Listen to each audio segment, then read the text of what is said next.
Good morning. Welcome to Olive Branch. I am Faizi and today we are going to discuss the rise of nationalism in Europe. हम लोग जानते हैं कि ये first chapter है class 10 की history का और ये वीडियो इंट्रोडक्टरी वीडियो है इस चैप्टर पे। तो आइए हम लोग डिस्कस करते हैं।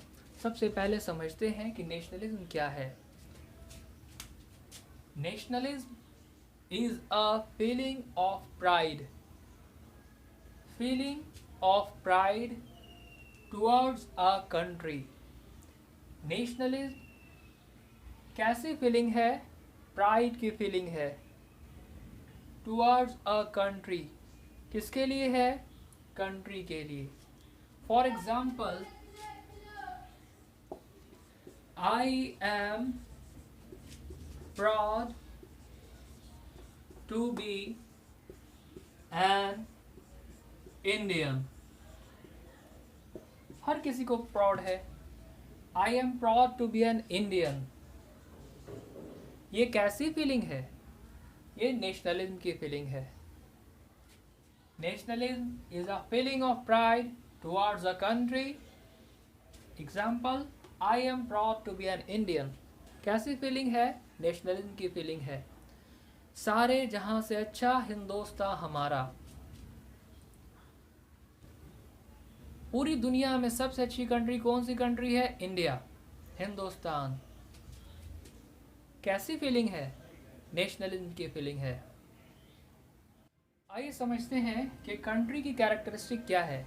सबसे पहले हम लोगों को ये जानना चाहिए कि बहुत सारी कॉन्टिनेंट में कंट्री को स्टेट भी कहा जाता है।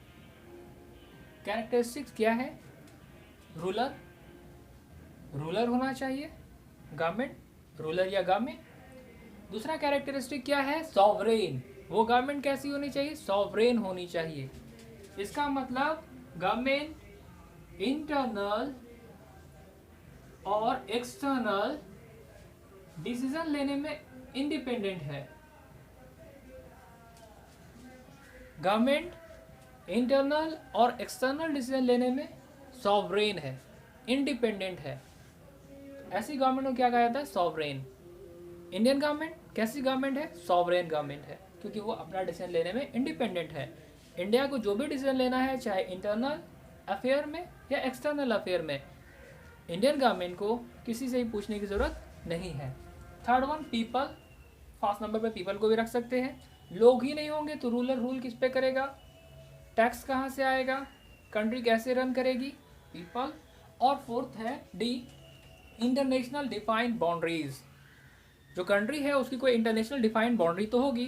To what extent India is, India कहाँ तक है, उसकी बाउंड्री क्या है, या इंडिया की बाउंड्री किस किस कंट्री को लगती है। तो ये है कंट्री, जिसको स्टेट भी कहा जाता है। आइए अब चैप्टर हम लोग शुरू करते हैं। पेज नंबर फर्स्ट में देखते हैं। एक पेंटिंग बनी हुई है, एक प्रिंट बनी हुई है। उस प्रिंट को बनाया था फ्रेडरिक सोरियो ने। कब बनाया था? 1848। फ्रेडरिक सोरियो कौन थे? एक फ्रेंच पेंटर, फ्रेंच आर्टिस्ट। इन्होंने इनफैक्ट 4 प्रिंट्स बनाई थी, 4 पेंटिंग्स बनाई थी, जिसमें से एक पेंटिंग को इस चैप्टर के शुरू में दिया गया है। और उन चारों प्रिंट को कलेक्टिवली उन्होंने क्या कहा? चारों पेंटिंग को उन्होंने कलेक्टिवली क्या नाम दिया? Democratic and social republics. Democratic and social republics. India एक डेमोक्रेटिक कंट्री है, इंडिया एक रिपब्लिक भी है, इंडिया में सोशलिज्म भी है, mixed economy. Democratic and social republics. Democratic and social republics क्या है? वो चार पेंटिंग जिसे किसने बनाया था? फ्रेडरिक सोरियो ने बनाया था। कब बनाया था? 1848। अब जब इस इमेज को देखेंगे, जब इस पेंटिंग को देखेंगे, तो देखेंगे कि लोगों की एक लॉन्ग ट्रेन है। कहाँ के लोगों की? अमेरिका के लोगों की और यूरोप की लोगों की। ये जो एक प्रिंट जो हम लोगों के पास पेज में है, उसमें जो एक ट्रेन है, लॉन्ग ट्रेन पीपल की, कहाँ कहाँ के लोग हैं? यूरोप के लोग हैं और अमेरिका के लोग हैं। वो प्रिंट बनाई हुई किसकी? फ्रेडरिक सोरियो की। और उस प्रिंट में फ्रेडरिक सोरियो क्या दिखाना चाहते हैं? कि यूरोप और अमेरिका के लोग यूनाइटेड हैं, एक साथ हैं, और सभी कंट्री क्या हो गई है, डेमोक्रेटिक कंट्री है। सभी कंट्री क्या हो गई है, डेमोक्रेटिक कंट्री है, रिपब्लिक है। याद रखिए ये उनका पर्सोनिफिकेशन, वो उनका इमेजिनेशन है, विजुअलाइजेशन है। फ्रेडरिक सोरियो ने जो पेंटिंग बनाई ये उनकी अपनी इमेजिनेशन है। उस वक्त पूरे यूरोप में ऐसा ही था, कोई ज़रूरी नहीं है, और ऐसा था ही नहीं। जैसे फ्रेडरिक सोरियो ने जर्मनी को एक नेशन के तौर पे दिखाया है, एक राष्ट्र के तौर पे दिखाया है, नेशन स्टेट के तौर पे दिखाया है, मगर उस वक्त जर्मनी एक इंडिपेंडेंट कंट्री बनी ही नहीं थी, जर्मनी का यूनिफिकेशन हुआ ही नहीं था। तो उस पेंटिंग को जब हम लोग गौर से देखते हैं तो लोगों की एक लॉन्ग ट्रेन है, स्टैचू ऑफ लिबर्टी बनी हुई है, और लोग स्टैचू ऑफ लिबर्टी के पास प्रेजेंट हो रहे हैं, पर्सनली प्रेजेंट हो रहे हैं, और उनके पास से गुजर रहे हैं। इसका मतलब पर्सनल होमेज पे कर रहे हैं। पर्सनल होमेज पे करना मतलब खुद से प्रेजेंट होकर रिस्पेक्ट देना। स्टैचू ऑफ लिबर्टी को जब देखेंगे तो उनके दो हाथों में एक हाथ charter of right of men है, charter of right of men, और दूसरे हाथ में टॉर्च ऑफ एनलाइटमेंट है। और स्टैचू ऑफ लिबर्टी के ठीक सामने ज़मीन पर फोरग्राउंड में नीचे सामने देखेंगे तो एब्सोल्यूटिस्ट पावर, उसके कुछ रिमेन्स बचे हुए हैं। एब्सोल्यूटिस्ट पावर हम लोग जानते हैं, रूलर, किंग, एम्परर, वो एब्सोल्यूटिस्ट पावर होते हैं। लेजिस्लेचर भी वही है, एग्जीक्यूटिव वही है, जुडिशरी वही है, एब्सोल्यूटिस्ट पावर है। तो उसका रिमेन्स बचा हुआ है। इसका मतलब इस पेंटिंग में फ्रेडरिक सोरियो ये दिखाना चाह रहे हैं कि अमेरिका और यूरोप के लोग डेमोक्रेसी को पसंद कर रहे हैं, वहाँ डेमोक्रेसी आ गई है और सभी लोगों को लिबर्टी मिल रही है। लोग आ रहे हैं लिबर्टी के पास, और लिबर्टी, स्टैचू ऑफ लिबर्टी जिसके एक हाथ में टॉर्च ऑफ एनलाइटमेंट है, उस टॉर्च की रोशनी पड़ते ही उस पर्सन को जो पर्सनल होमेज पे कर रहा है उसको फ्रीडम, उसको लिबर्टी मिल जाती है। अब इसको समझने की ज़रूरत है कि लिबर्टी, स्टैचू ऑफ लिबर्टी, इसकी क्या ज़रूरत थी। अगर इसको समझना है तो हम लोगों को समझना पड़ेगा फ्रेंच रेवोल्यूशन, थोड़ा सा फ्रांस की सोसाइटी के बारे में समझना पड़ेगा। फ्रेंच रेवोल्यूशन क्यों हुआ। फ्रेंच रेवोल्यूशन इसलिए नहीं हुआ कि फ्रांस में डेमोक्रेसी आनी थी, बल्कि फ्रेंच रेवोल्यूशन इसलिए हुआ क्योंकि लोगों को क्या चाहिए थी, लिबर्टी, इक्वालिटी, फ्रेटर्निटी। लोगों को क्या चाहिए थी, लिबर्टी, इक्वालिटी और फ्रेटर्निटी। इक्वालिटी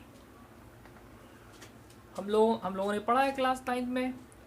फ्रांस की जो सोसाइटी थी वहाँ पर first state, second state, third state में सोसाइटी बटी हुई थी। फर्स्ट स्टेट में क्लर्जी, प्रीस्ट आते थे। सेकंड स्टेट में नोबिलिटी, नोबेल आते थे जो बड़े बड़े लैंडलॉर्ड थे। और थर्ड स्टेट में rest of first state and second state, बाकी सभी लोग थर्ड स्टेट में। किंग को तो छोड़ ही दीजिए, वो तो सारे स्टेट से ऊपर था।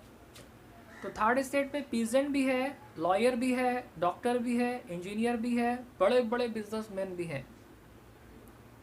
First state, second state privilege class, इनको किसी भी तरह का टैक्स पे नहीं करना पड़ता था। और थर्ड स्टेट अनप्रिविलेज क्लास। और फ्रांस की मेजोरिटी किस में आती थी, थर्ड स्टेट में।